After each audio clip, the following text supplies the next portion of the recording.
ओम शांति। अक्सर लोगों का मेरे से एक ही प्रश्न रहता है कि आप इस उम्र में आध्यात्मिक दुनिया की तरफ क्यों गए।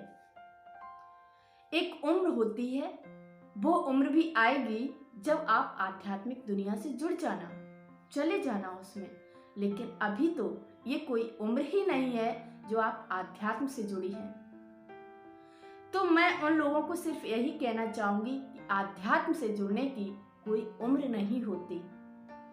और मेरा अनुभव कहता है कि आज आध्यात्म से जुड़ने की जरूरत तो एक बच्चे को भी है, बुजुर्ग को तो है ही है, लेकिन सबसे ज्यादा अगर जरूरत है तो बच्चों को है और युवाओं को है। क्योंकि आध्यात्म ही हमें जीवन जीने की कला सिखाता है, हमें सद्गुणों की तरफ ले जाता है, हमें मॉरल वैल्यूज अपनाने के लिए आध्यात्म ही आगे बढ़ाता है। और आप कहते हैं कि आध्यात्म की अभी हमें जरूरत ही नहीं है। एक समाज को श्रेष्ठ समाज बनाने के लिए सबसे ज्यादा अगर आध्यात्म से जुड़ने की जरूरत किसी को है तो युवाओं को है। क्योंकि आज देखा जा रहा है कि सबसे ज्यादा युवा ही गलत मार्ग का चयन कर रहा है, नैतिक मूल्यों से दूर जा रहा है, नैतिकता से दूर जा रहा है। आज स्वार्थी व्यक्ति बन गया है। क्यों? क्योंकि आध्यात्म से दूर है। अगर आध्यात्म से व्यक्ति जुड़ा होता तो आज सिर्फ अपने लिए जीना नहीं सीखता, बल्कि दूसरों के लिए भी जीवन जीना सीखता। क्योंकि आध्यात्म ही है जो हमें सिखाता है कि जियो और जीने दो। ये भावना हमारे अंदर अगर कोई उत्पन्न करता है तो वो आध्यात्मवाद ही है। और सबसे ज्यादा युवाओं को क्यों जुड़ने की जरूरत है, उसके लिए मैं आपको एक याद दिलाती हूँ कि आपने शायद बचपन में कहीं पढ़ी होगी एक कहानी या सुनी होगी किसी से कि एक गांव में आग लगी हुई थी।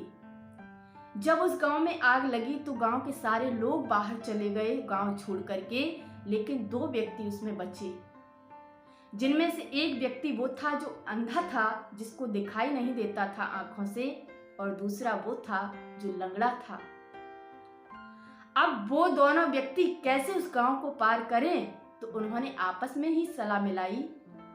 और अंधे व्यक्ति ने कहा, भाई मेरे पास आंखें नहीं हैं लेकिन पैर हैं, और तुम्हारे पास पैर नहीं है आंखें हैं, तो एक काम करते हैं, आज हम एक दूसरे का सहारा बन जाते हैं।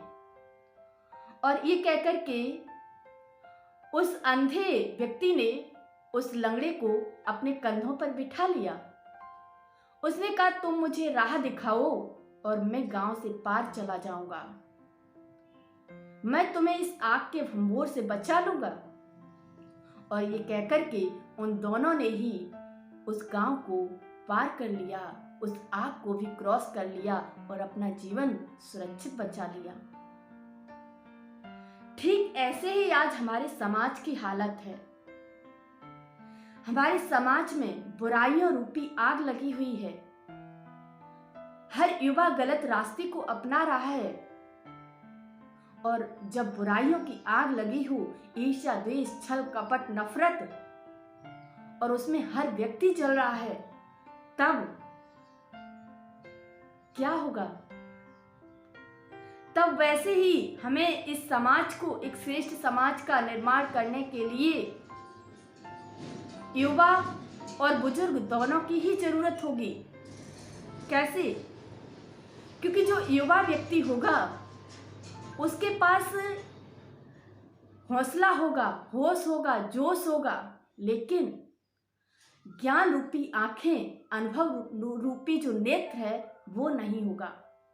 आज नहीं है, इसीलिए बुराइयों रूपी आग लगी हुई है। और जो बुजुर्ग व्यक्ति है उसके पास अनुभव है लेकिन होश और जोश नहीं रहा। अनुभव है, जोश नहीं है। तो अब ऐसे में अगर हम चाहते हैं कि हम अपने समाज को बुराइयों से बचा लें, तो युवाओं को बुजुर्ग के अनुभव से जुड़ना होगा। तब ये जो होश रूपी जो ताकत है, जो हौसला है, जो युवाओं के पास है, और जब बुजुर्गों का अनुभव भी उनके पास आ जाएगा, तो मेरी समझ से हमारा समाज एक श्रेष्ठ समाज में परिवर्तित अवश्य होगा। तो इसलिए सबसे ज़्यादा अगर ज़रूरत है आध्यात्म की, तो युवाओं को है, क्योंकि आध्यात्म हमेशा बुजुर्ग होता है। आध्यात्म में अनुभव देता है, अनुभवी बनाता है, और जिस दिन जो युवा आध्यात्म से जुड़ जाता है, वो नैतिकता के पथ पर शीघ्र ही आ जाता है।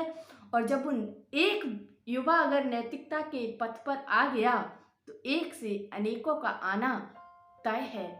तो इसलिए युवाओं का आध्यात्म से जुड़ना बहुत जरूरी है।